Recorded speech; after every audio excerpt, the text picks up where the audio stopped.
Hey, I'm Rody. I'm Arif. And we're 2/5 of Protest the Hero. You're watching the Seen But Not Heard podcast.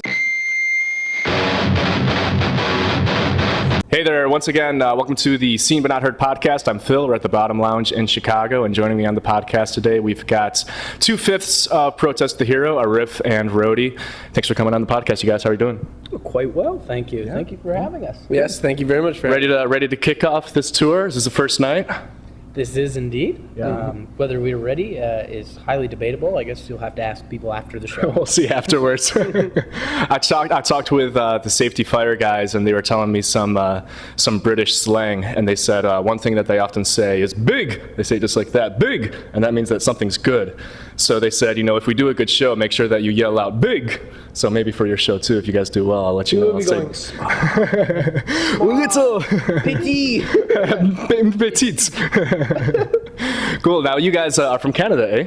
We certainly are. Hey. Yes. And I think there's kind of a tradition of friendly rivalry between the Canadians and the Americans. We kind of like to lovingly poke fun of each other. What are some of the best Canadian jokes that you guys have heard? Any good jokes about Canadians? I don't know if they're jokes, but we are often referred to as America's hat, and the United States is often referred to as Canada's filthy underwear. I know one good Canadian joke, which I like.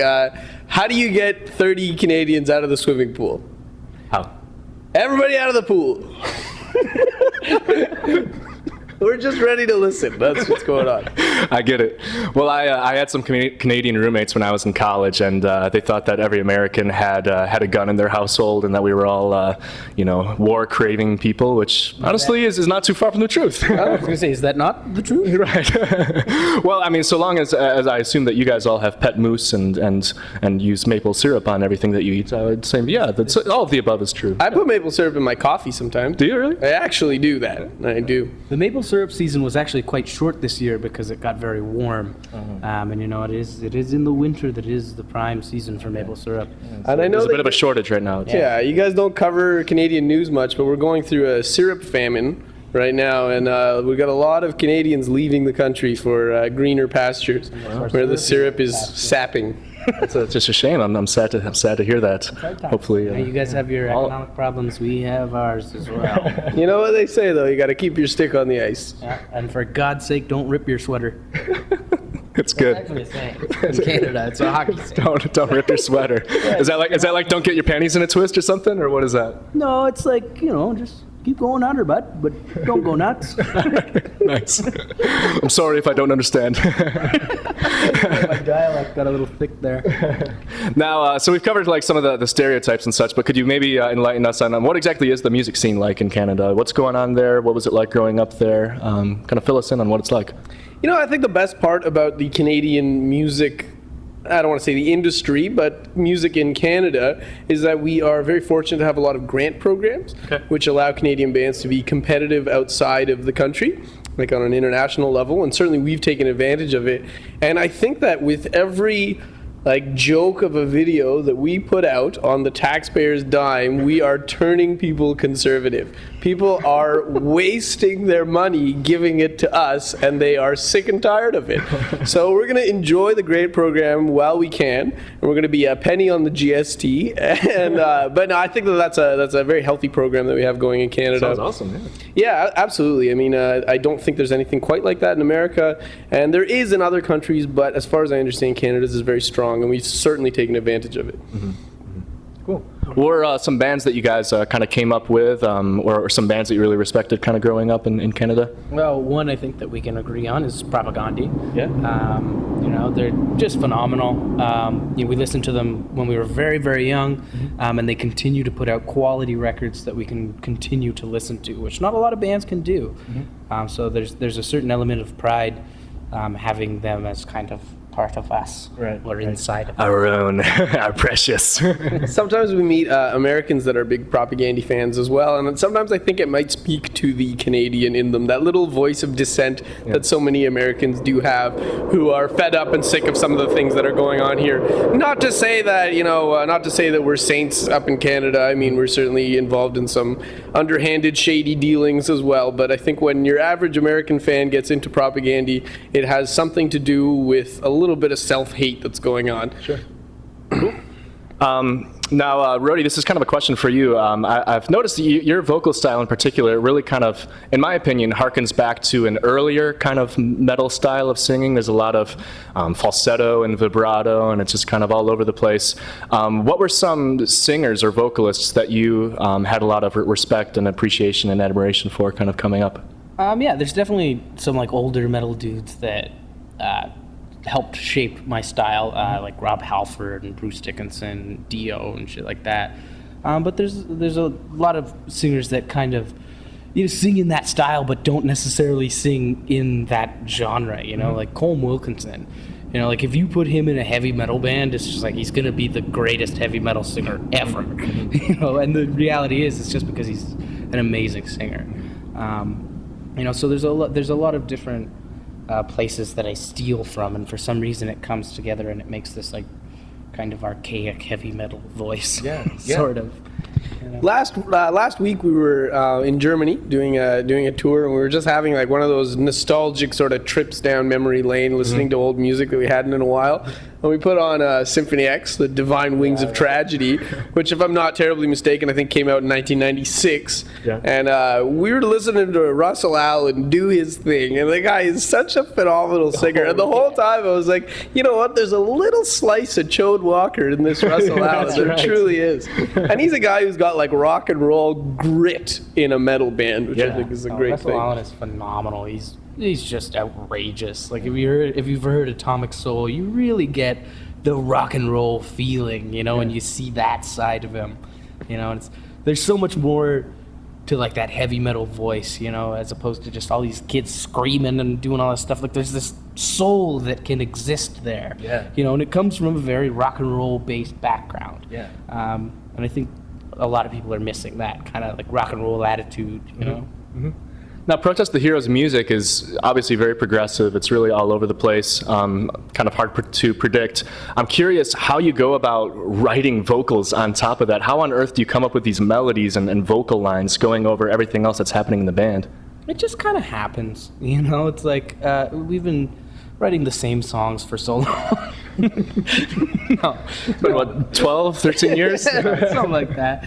But, I don't know. I'm not as well versed in theory as the rest of the guys.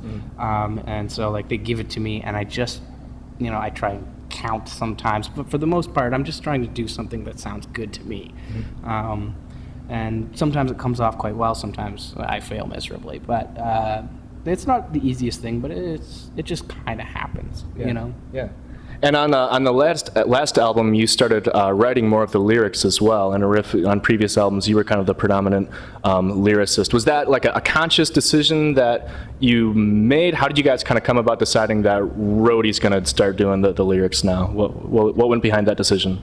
I think I was just a little over it in a sense. I mean, I think that we reached a point on Scurrilous where we were all kind of focusing on our roles a little bit more to try and sort of make the end product greater than the sum of its parts. And I think something that falls naturally in step with that would have the singer writing the lyrics as well. I mean, anyone who's come to see us play certainly knows that Rody's got something to say. He's got a lot of things to say. So I mean, it made a lot of sense, and I think that it certainly cleared up certain issues of phrasing and stuff that we had in previous albums. It just seemed like the right call. And I, for one, am quite happy that it went in that direction. I am too. I think that on this last album, your vocals came off the strongest they've ever sounded. I think it's incredible. Yeah, really impressive. Yeah. Thank you. Yeah, it happened really naturally. It was like at the same time that Arif was losing interest in writing lyrics, I was gaining interest in writing lyrics. So, it worked out really nicely. And on Kazaya, that was kind of a concept album. There was like themes and stuff. Are there themes for Scurrilous? What is Scurrilous about? Was there a concept or a story that you were telling throughout that album? No, there's no story. There's no even story songs. Unfortunately, but it's just like it was my first time ever having to write like that much. So to put. I put as much thought as I could given the time frame, but it would have taken. I think it would have taken me a lot more time to do something. It would have taken me a lot more experience, really, to put together something as intricate as, Kazaya or Fortress. Now, you guys have a reputation for putting out some very entertaining videos. I imagine, as you mentioned, the financial backing probably had something to do with that. But is that something that you guys really enjoy, is getting into character? And No, not at all. Like, the last video we shot was certainly the most fun, but it was like, there's not a lot of fun to be had on the set of a video shoot. It's funny, you come up with these zany ideas and you're like, oh, this is going to be fucking hilarious. And it's like, while you're doing it, it's like, this isn't funny. This is stupid, and I hate this, and I want to go home and drink some beers and just lay on top of my girlfriend.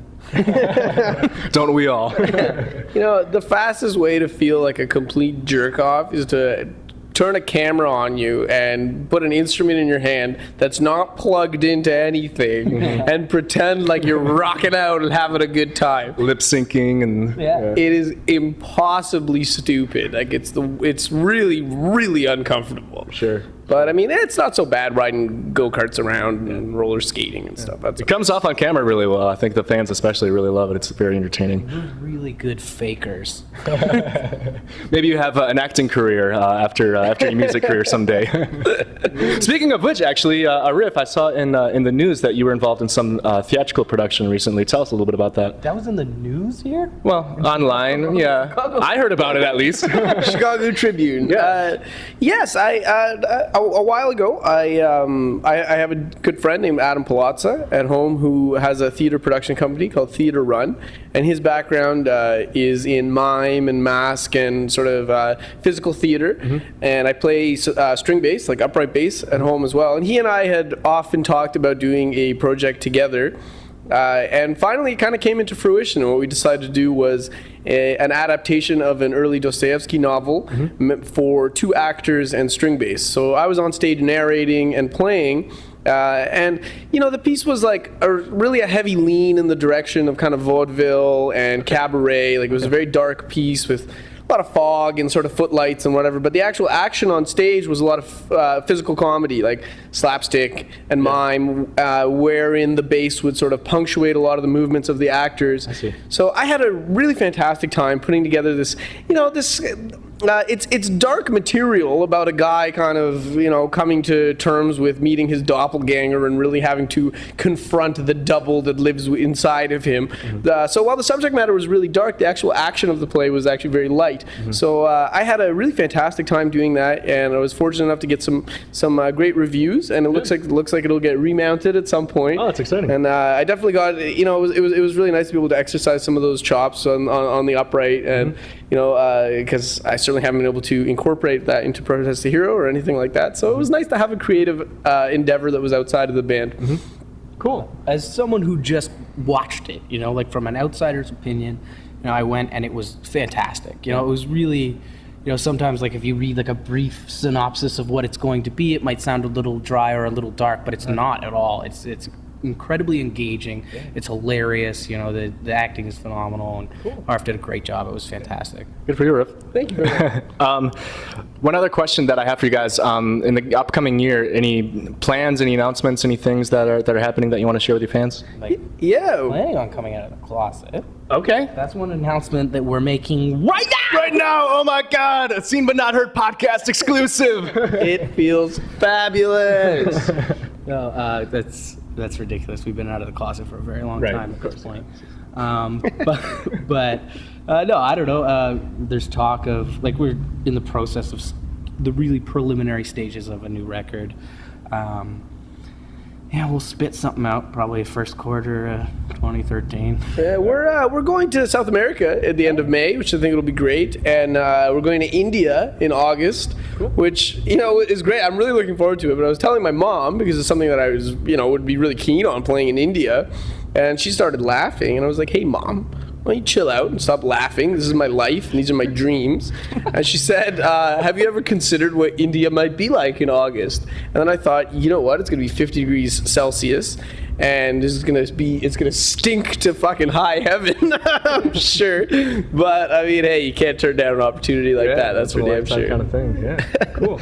I always like to close off these podcasts again by just giving the artist a chance to plug or promote anything, whether it's band related or not, anything that you just want to kind of make people aware of or share with your friends and fans. I would say on this tour, the band that is opening it is called Today I Caught the Plague. They're very dear friends. They're Canadian boys, good Canadian boys. They're from Ottawa. They're a very good band, and I would hope that anyone coming to any of the shows would take the time to check them out because they're good. Great. Cool. Yeah, I echo that sentiment. I think that's Ditto. Awesome. Well, thanks you guys so much for coming on the podcast. Thank you guys for watching another episode. Hopefully, we'll have another one coming soon to you. And just to close with some words from a very wise person once told me, sometimes a knife right through your heart is exactly what you need. And sometimes the things that you're ashamed of make you who you're supposed to be. Thanks for watching.